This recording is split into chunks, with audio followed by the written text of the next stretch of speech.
dókítà Olúṣọlá Imisiohun mo tún gbérédé o ìmọ̀ọ́mọ́ àdó ẹ jẹ́ ká lọ kí wọ́n nífẹ̀ẹ́ àbùrẹ́ ẹ jẹ́ ká lọ bá wọn ṣẹ̀yẹ nílé ọmọ ojúrábẹ́sà ká tún wá bùṣe gàdà ká fẹsẹ̀ kan lọ kí wọ́n lẹ́kìtì kété nílé ọmọ olókè méjì takọtabo lórí ara wọn. Olúṣọlá Imisiohun mébí bọ́kọ bá mọ yáyá rẹ̀ àgàgà káyà òun jẹ́ni tó ní tẹríba tó lọ́wọ́ tó jinlẹ̀ fọ́kọ ẹ wò mí kò sí ohun tírú ọkọ bẹ́ẹ̀ ò lè ṣe fáyà rẹ̀ ní rere.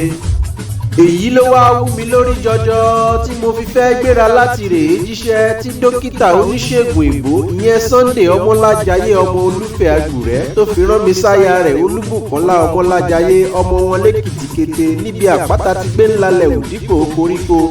àtọmọ rẹ̀ kọ́lẹ́sì fèyí yọmí ẹ ò rí bó ti dùn tó tọmọ àti yèyé wá ń ṣayẹyẹ orí kádún lọ́jọ́ kan ṣo.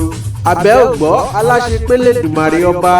àṣekọ́mákùnrin olúbùkọ́lá yèyé kọ́lẹ́sì ń ṣayẹyẹ orí kádún ọmọ rẹ̀ kọ́lẹ́sì náà tún ṣe àbẹ́ òrí pé dọ́bùdọ́bù lórí ọmọlájayé níwájú olúwa ọba ní. irú orin báyìí yóò wá kúkú ṣe é pamọ́ra rárá ló jẹ́ kí dókítà ọmọlájayé wá pé dókítà Olúṣọlá Imisiohun ó wá foyin ìwé àtàtà dá wọn lára yá o.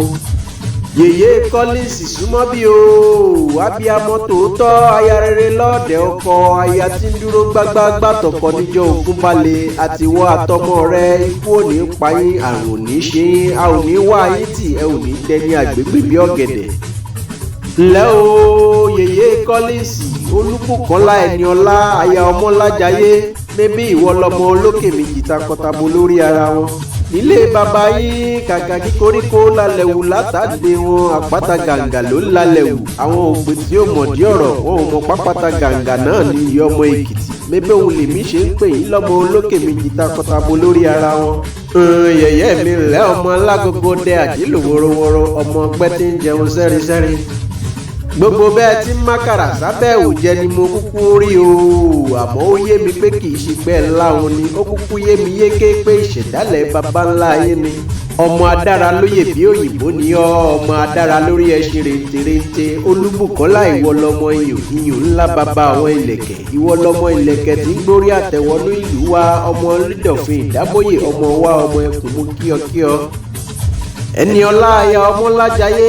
tipẹ́tipẹ́ ni mo ti mọ̀ tó tún yé mi yékéyéké pòṣà mẹ́rìndínlógún níbẹ̀ nílé bàbá rẹ̀ mẹ́rin lẹ̀ ń dúró bọ ìbẹ̀rẹ̀ lẹ̀ ti ń bọ mẹ́rin òòṣà mẹ́rin lẹ̀ ń kúnlẹ̀ bọ tọyẹ́toru náà lẹ́kúkú fi mẹ́rin yòókù ṣe níbi wọ́n ti gbé bí ọlọ́mọ àrà ńlá ń bẹ lọ́wọ́ èkìtì a máa gúnyán pupa fàlejò pupa bálejò bá ń tijú ìyẹn òun a tún máa tijú nínú odò dẹ. yèyé kọ́lẹ́sì wọlọ́mọ bá mẹ́kùn bò wọ́n léwúrẹ́ arìnrìn èèyàn ní onímọ̀ kójú ẹkùn lè jujú ọmọ ẹranko kẹranko lọ nínú ìbú ọdẹ.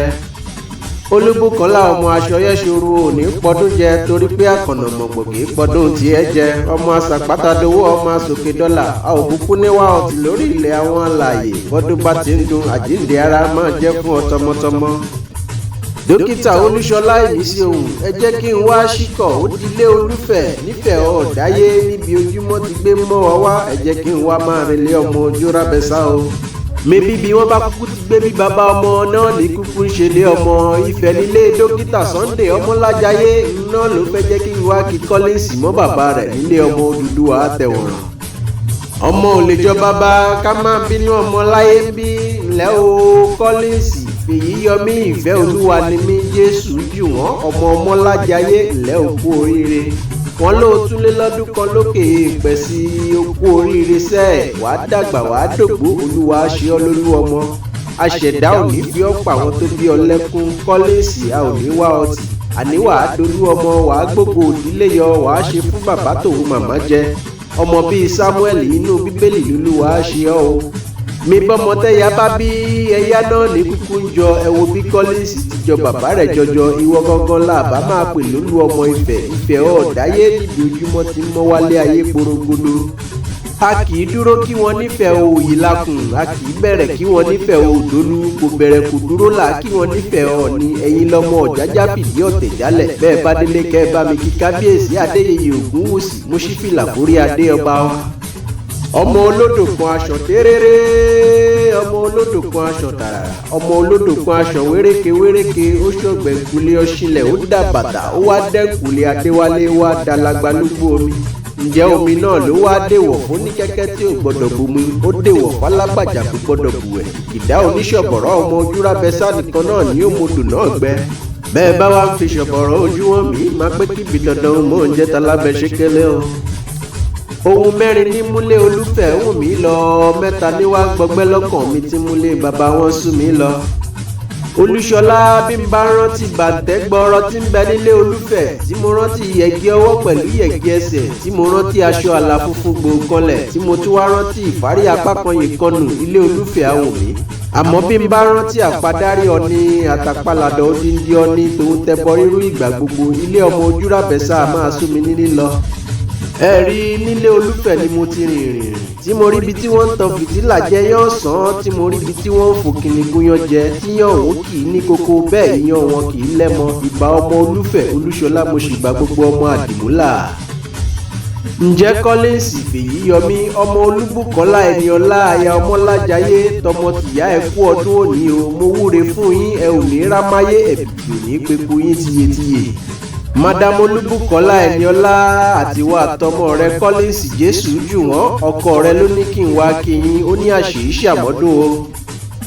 Dr. Sunday Ọmọlájayé aláṣẹ àtolùdarí iléeṣẹ́ Gilles Global Operations tó kárí ayé àtàláṣẹ Gilles Med, mo ti jíṣẹ́ tẹ́ ẹ̀ràn mi fún tayatọmọ.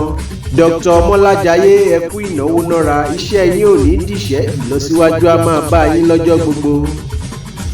ǹjẹ́ o báwo ní bá ṣe tán adarí rè bàrà, bẹ́yẹ ńlá bá ṣe tán adarí rè lé, òkété pàápàá adarí rè nú ìsà bó bá ṣe tán wíwá jíjẹ mímu lọ.